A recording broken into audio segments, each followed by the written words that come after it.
I'm here talking with Brent Christensen at the Minnesota Telecom Alliance, and we're talking a little bit about local access charges.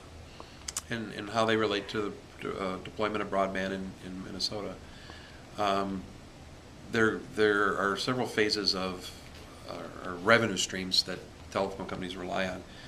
One of them is local service charges. That's what the customer pays the telephone company to make local telephone calls, and that revenue is a piece of the pie. It's not the entire pie.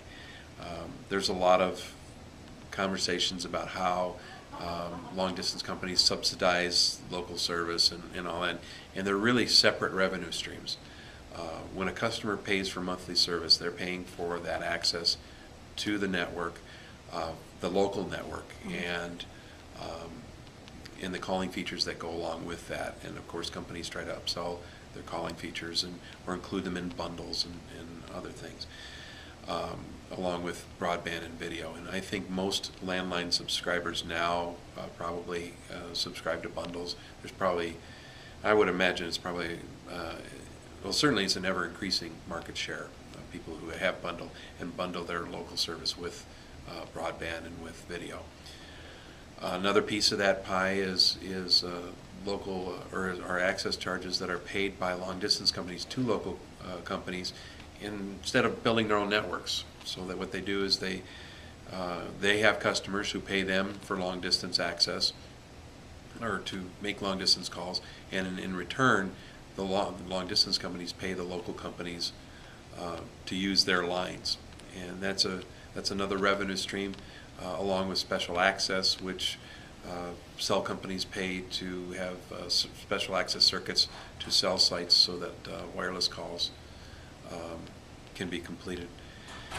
And then the third stream is the Universal Service Fund, which is an important aspect because that's part of a nationwide agenda that's been around since 1934 and then updated again in 1996. And the premise on that is that everyone in the country should have access to affordable voice service, and that's kind of transitioning now to include broadband. And why are all these things important to broadband deployment in Minnesota? Well, all of these revenue streams allow independent telephone companies to continue to deploy broadband.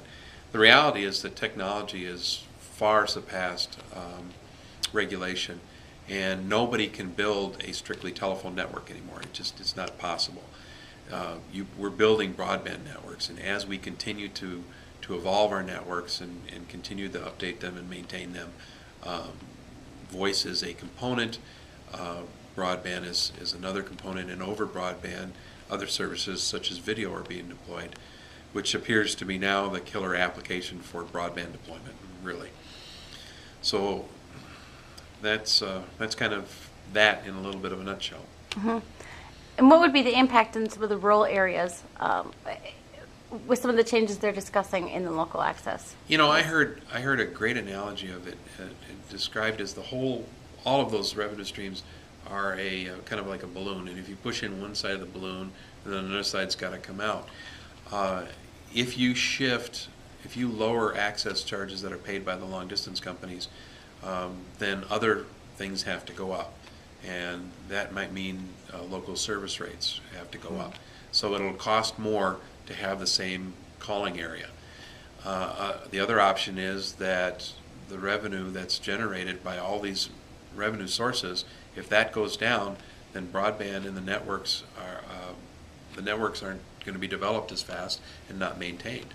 So broadband just isn't going to get deployed as fast, and so that's pretty important. Do you think there are some middle ground solutions that are out there? Yeah, I do. We have to take a look at the whole network. Long distance companies have a valid point to a point. They're paying the full freight on the access piece of it, and voice over internet or cellular companies, VoIP doesn't pay anything, and cellular companies pays a lot less. So I think if everybody were paying their fair share of access, then as you pay for those minutes are shifting to people that don't have to pay as much access or any access. So you have the long distance companies who are paying exactly what they've paid all along, but their minutes of use are going down, and they're going to other places that don't have to pay as much. So if everybody was paying as much, then the long distance companies would be paying less of the bigger picture. So it's not a question of who should be paying what, but who should be paying it all. And there are some conversations about how making a call to different jurisdictions costs different amounts. If you make a call within the state, that's under the jurisdiction of the Minnesota Public Utilities Commission, and we have tariffed rates for those calls. If you make them outside the state of Minnesota, those are interstate calls, and they're under jurisdiction of FCC, and they have a different rate. There is an argument by some of the long distance companies that access rate in the state is subsidizing local rates. Well, that's just not true, because it's a revenue stream, but it's different than what people are paying for local access. And they think that those rates should be lower to match the interstate rates, and that they're artificially high. My contention is that the interstate rates are artificially low because you have subscriber line charges that everybody pays on their phone bill, whether they use long distance or not. I don't know that that's necessarily fair. So if you pay $6.50 a month on your phone bill, and that, whether you use long distance or not, or you use your cell phone or whatever. So that keeps the interstate rates artificially low. So there should be some balancing. Yeah, it seems like there should be a balance. Do you have an idea of what percentage of revenue comes from that for a typical independent telephone call? Oh, I think it varies. It used to be, there was a time when if you took the access charges and the Universal Service Fund, that was anywhere from 70-80%. Access by itself is probably 20 to 40%, so roughly a third.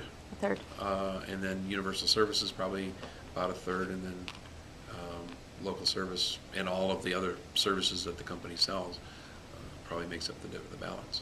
That's great. So certainly any business development that's been done in the last few years is taking into consideration these pots of revenue that have been coming in. Absolutely. Yeah, and those are just, I'm guessing at those. I understand. I mean, I think they're pretty close, but I have no scientific basis for that. Yeah, there seems to be, and I've read to some degree with the Universal Service Fund, that the National Broadband Plan is kind of planning and using a lot of that funds for deployment as opposed to maintenance or ongoing charges. Yeah, and there's, if you've ever run a network or been in a CO or anything, you know that you don't just put it in the ground and it's done. Right. You could put the fiber in the ground, you put the copper in the ground, although I don't know many people that are putting copper in the ground anymore. But you put the fiber in the ground, and it isn't going to work by itself. It takes network equipment, and that equipment can last you get 18 months out of it, a couple of years out of it, you're doing well. Everything, the technology is changing all the time, and so you have to keep up with that, and you have to maintain it. So you're doing at least software upgrades every 6 months to a year. So it's pretty capital intensive, and the Universal Service Fund needs to reflect that if we're going to provide it, because I mean, quite frankly, our members serve roughly half the geography of the state of Minnesota and only about 15% of the customers. So that's some pretty sparse rural area, and without the Universal Service Fund, those people aren't going to have service. Yeah. Well, and I think that's an important point to make, that they're making some short-term decisions here. They're going to affect us on a long-term basis with the broadband deployment in rural areas. Yeah. Everyone knows that the public switch telephone network, the PSTN, is changing to a broadband network. We all know that.